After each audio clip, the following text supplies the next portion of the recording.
Hi, my name's Erin, and if you knew these guys, then you're probably pretty sad right now. I found out earlier today that they passed away.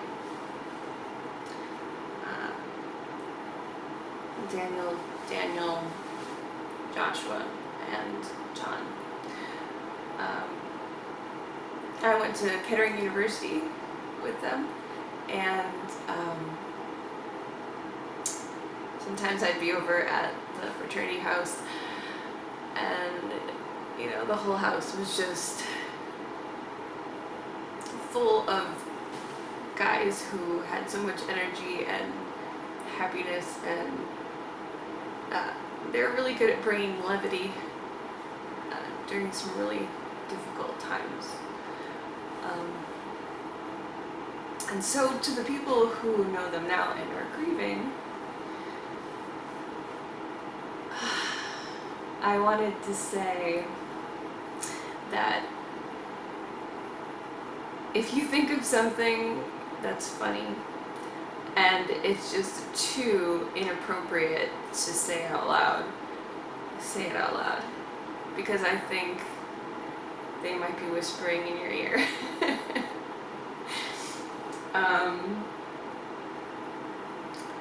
Because they did have a crazy sense of humor, and maybe that's what we need now.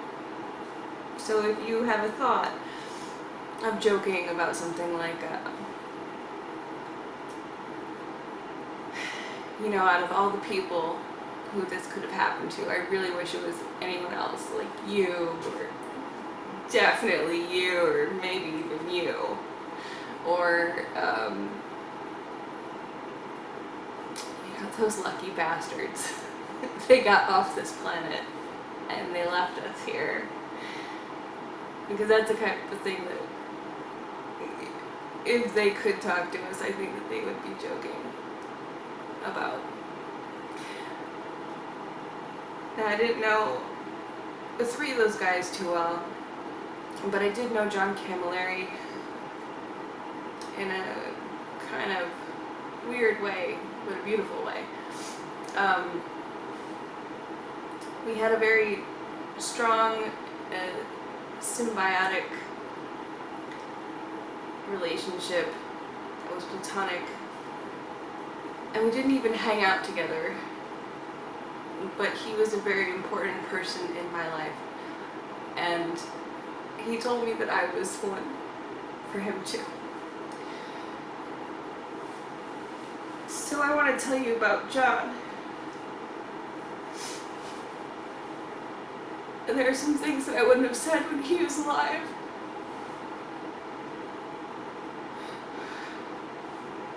But I think he would want me to say it now.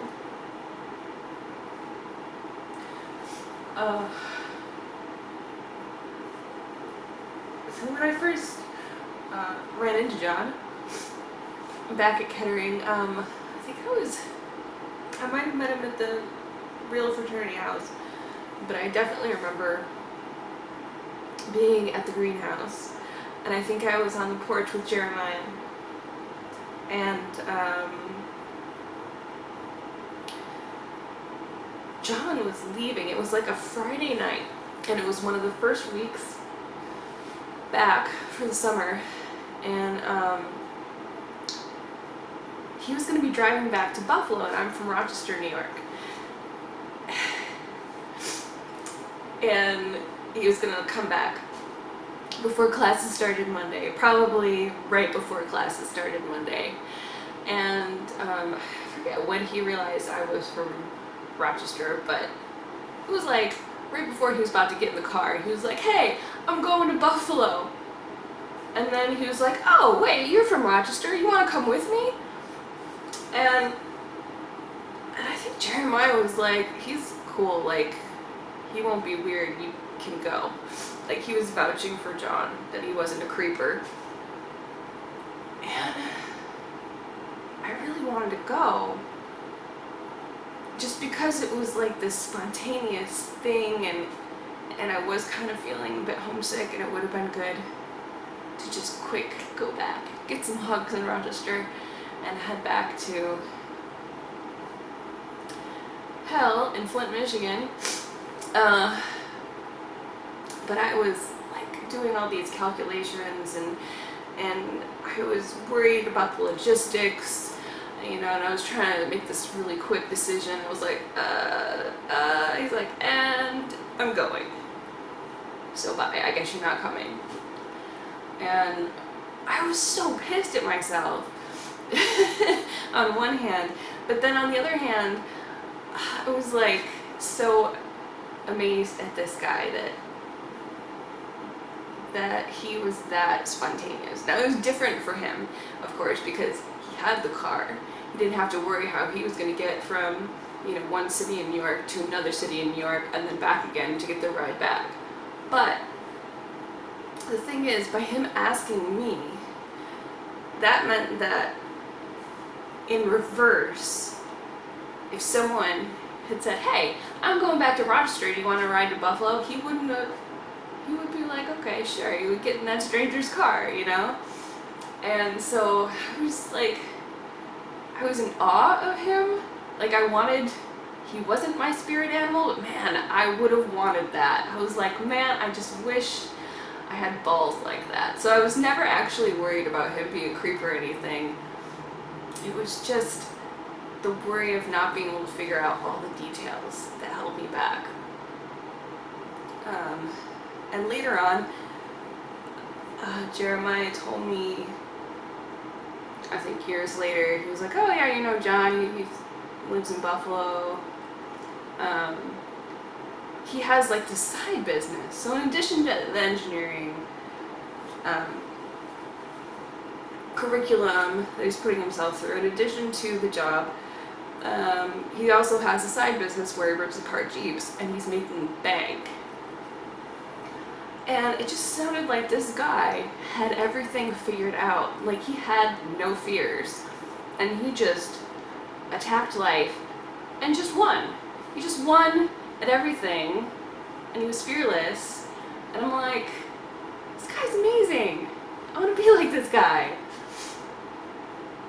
And that thought of how he was able to do these things on the side and be immensely successful just doing his own thing and taking chances and just being this vibrant, crazy fucking person never left my head. It's something I would think of all the time. Like, man, he was able to do something that's outside of this corporate prison cage.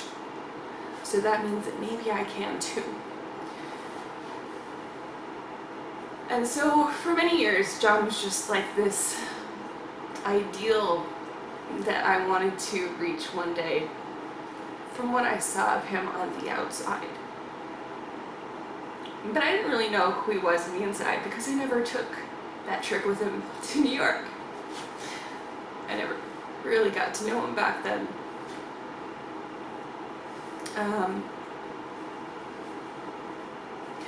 But in 2015, if you don't know me, I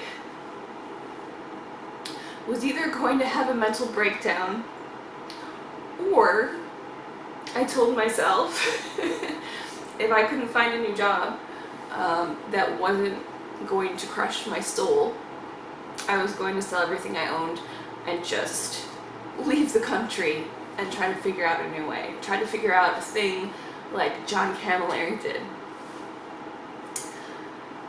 And just do it. Just go. Just stop worrying about all the details of the logistics. Like, yeah, I still planned a lot. But to know that you don't need to have it all figured out before you leave the thing that's crushing you, that you could have faith and make it up as you go along to some degree. And so I did that.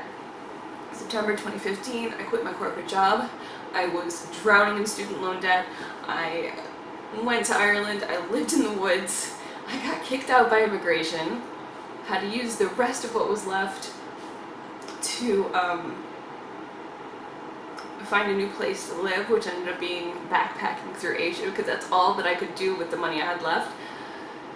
And then after that I got very, very sick. And so originally I was going to go back to my normal job after that if I couldn't figure out my striker motors like John Camilleri had. If I couldn't figure out my thing where I could bring value to other people in a way that didn't crush my soul, then okay, then I'll go back to the corporate prison for a little bit longer, and at least I tried. And then I can figure out my next steps later. But when I came back, I was incapacitated. I had gotten very, very, very, very, very, very, very sick. And I couldn't take care of myself. I was barely surviving, really. And I had to live off my credit cards for a while I was trying to get medical treatment to figure out what was wrong with me over many, many months. And I got to a very, very low place again, you know, like, I was so pissed. I was so pissed. I had taken the chance, I tried to do the thing, but luck wasn't on my side like it was for other people, it seemed like. And when I was at my lowest spot, one of them, I mean there are many, right? John contacted me and he said, you know, I don't know if this is something that you're into, but I'm looking at all the things that you're doing and trying, and I figured you're smart enough to figure this out. Would you be interested in building me an e-commerce website for my side business, Striker Motors? So yeah, if you look at strikermotors.com, I built that. It's a piece of shit, but I built it. And the idea wasn't for it to be beautiful. The idea was that John was still working at his corporate job at the time, and he wanted to leave. He saw me and he said that what I did inspired him and kept him going. Ironic, right? And so the idea was to automate the inventory a lot better than it had been, so that you know, if there were processes in place for his business, then that would make it easier for him to grow it, to scale it, to make it something where he wouldn't worry about taking that transition from, you know, corporate job and side job to just side job being his full income. And so that was something I was really passionate about, you know, like I wanted to help him get to his dream, because stories about him and how he lived his life helped me leave my prison. And you know, even though it's been incredibly fucking hard, I'm so thankful that I'm not where I was psychologically, just in every way. I'm just glad that I'm not stuck where I was, because I wouldn't be here. If I still had to do what I was doing then to survive in 2015 before I quit, I don't think I'd be here. So I am thankful that I got out, even still.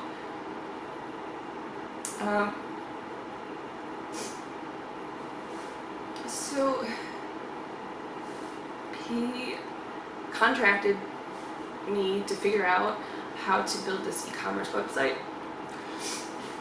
and I didn't know what the fuck I was doing.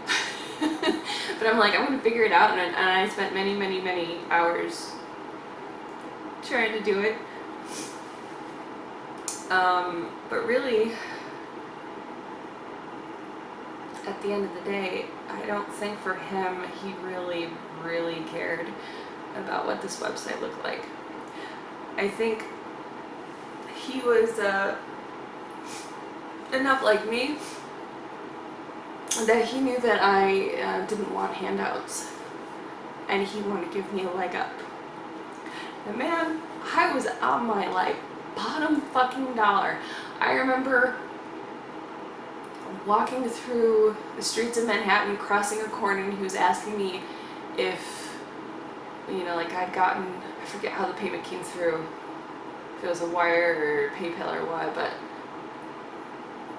he was asking me if the payment went through, and I checked, and it was like, relief. I was able to eat that minute, and I was worried about it the day before.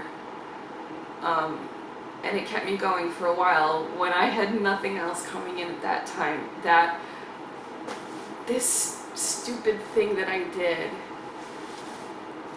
for John was really his gift to me. And that saved me when I was trying to crawl back out of the hole, the new one that I found myself in. And we had some very long and deep conversations. He told me how important it was that he was able to see me outside the corporate world. You know, like, I'd been caring like him, I had an engineering job like him, I'd been stressed the fuck out like him, and I left and I was trying to get my footing, and I tried to be very visible about that as I went, and he told me how important it was for him to see that and how inspiring it was. And I was like, dude, no, like, you inspired me. And I told him all the things that I just told you about, you know, back in college, what I had heard about him, what I'd seen in person about him, and how that inspired me.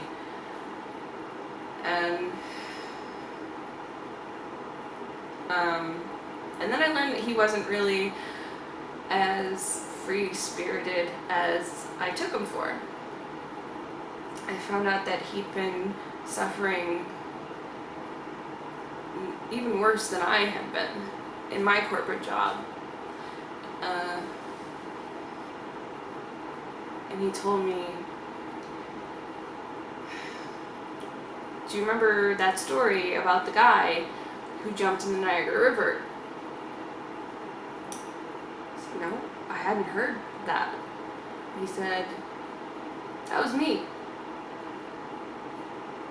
I almost killed myself because I couldn't take it anymore. I was under so much stress. That lifestyle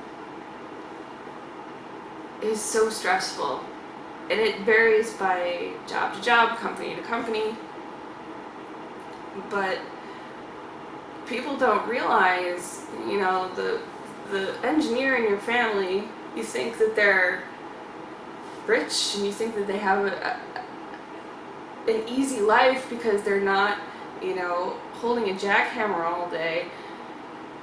But mental stress can be just as, if not more, debilitating, draining than physical stress in terms of your job. And I mean, John wasn't the only one who came to me at this time and told me this. Other people that I'd worked with and other people I'd gone to school with who were in the same point in their lives when they had so much stress and they weren't able to like deal anymore. And they were at their breaking point.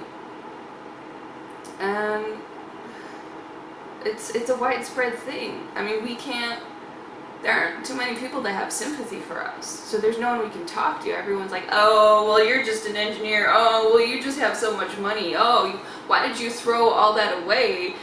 You were living the high life there in Chicago. That's what people told me. That's what my family told me. Like, no, dude, I was scraping by. I was stressed out as fuck. I had, like when I was in Indiana and something went wrong and there was like this glass wall where you could see the factory workers on one side of it, and you had people telling you, hey, if you don't figure out this problem right now, then all those people could lose their jobs and all their kids could go hungry, shit like that. That's the kind of stress that you deal with on a day-to-day basis in some of these companies and some of these jobs, and that's the type of shit that John was dealing with. And that's why I doubled down after he told me that on trying to document the good things about me living this life outside of having a corporate teat to milk off of. It's hard, but there are a lot of good things too. And so I'm never trying to brag when I do post things, when I do share things. It really is because I saw other people doing that, and that's what gave me hope at my darkest times, and because other people like John told me that seeing those things on social media, as stupid as they might be in other contexts, helped him get through. And fuck, right? So he didn't immediately quit his job after that, and I was like wanting to do everything I could to help give him the push too, but it didn't come right away.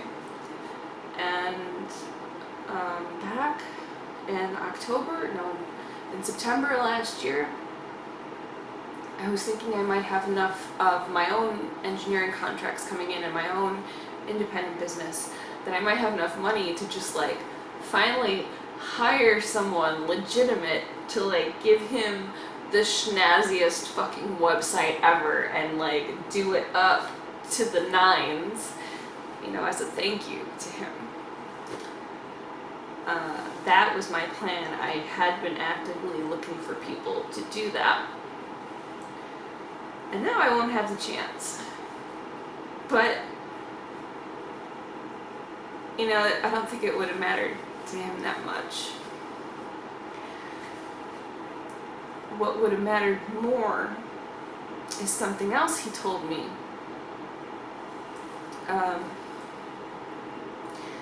See, on our long, deep heart-to-hearts,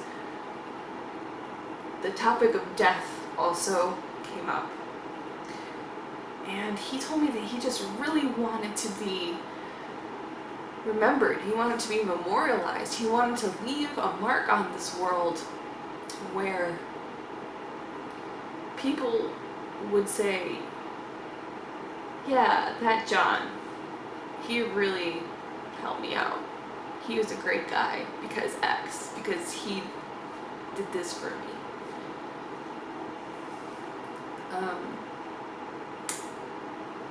And so that's why I'm making this now. This is my memorial to him. And,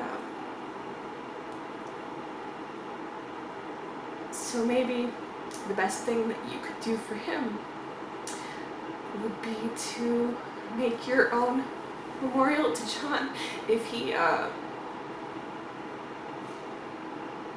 helped lighten your mood when you were at your lowest point, as he always did, because man, he was a goofball, right? He was generous and kind and funny as fuck and just full of energy and life, just like all four of these guys were. Man, it's like, really though, if anyone could have gone, why these guys? Why them? The death thing and the wanting to be memorialized thing, that was one of the few points where John and I kind of weren't on the same wavelength. You know, I told him, to me, this life doesn't really mean that much. I try to do as much as I can for people while I'm here, and then what happens afterwards happens afterwards. Because I believe that there's another place I'm going to, and that we're all going to. I'm hoping he's there right now. But I don't know if you're the praying type. Tell him to go into the light, because he might not have been thinking about that part beforehand too much. Pray for him.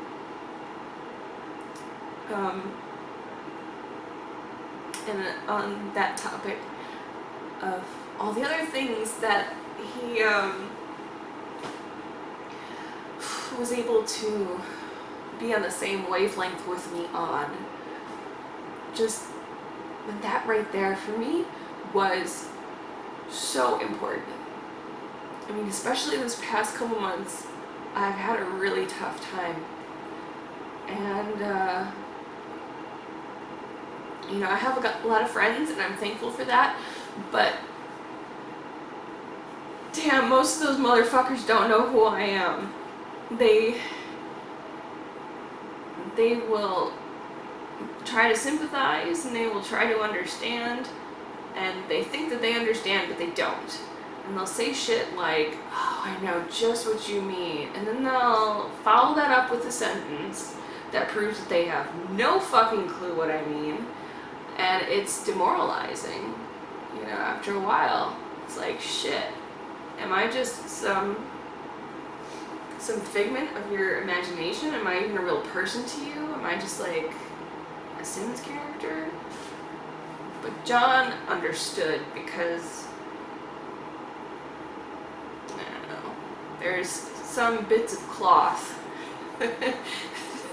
that were cut to make both of us in some ways. Not all of them for sure, but there are some very, very important ones that he just got.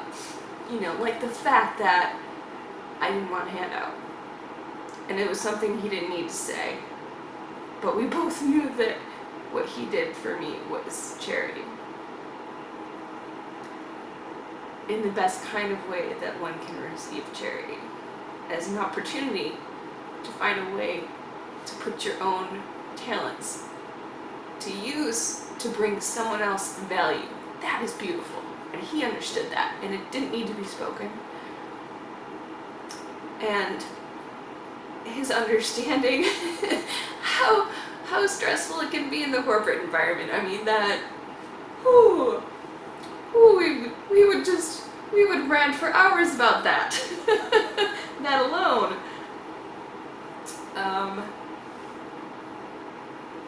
You know, and the fact that we inspired each other was pretty special.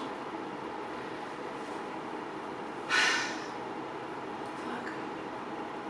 I'm so pissed that he's gone. But I know he's in a better place. But fuck, man! Why John? Why any of them? So many people, I'm sure, need them too right now. But if there's anything they can do from where they are, and I don't know if that's possible or not, I have no idea what comes after this, really, how the mechanics of it work. But if it's possible for them to help us, I think they are. And I know that we'll see him again. I wish there were more I could have done to thank him while he was here.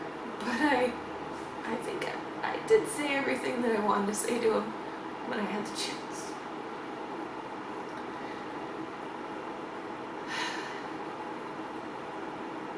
So I guess this is the last thing I can do. And yeah, if you want to join in and share how he's helped you, how he's made you smile, how he encouraged you, how we did something crazy with you just to make life more fun, please share that. I think that's what he wanted more than anything in this world, is to leave that behind. And I think it would probably help other people that are grieving too right now to remember some of those awesome things. So my heart goes out to his family and friends, and I'll pray for you too.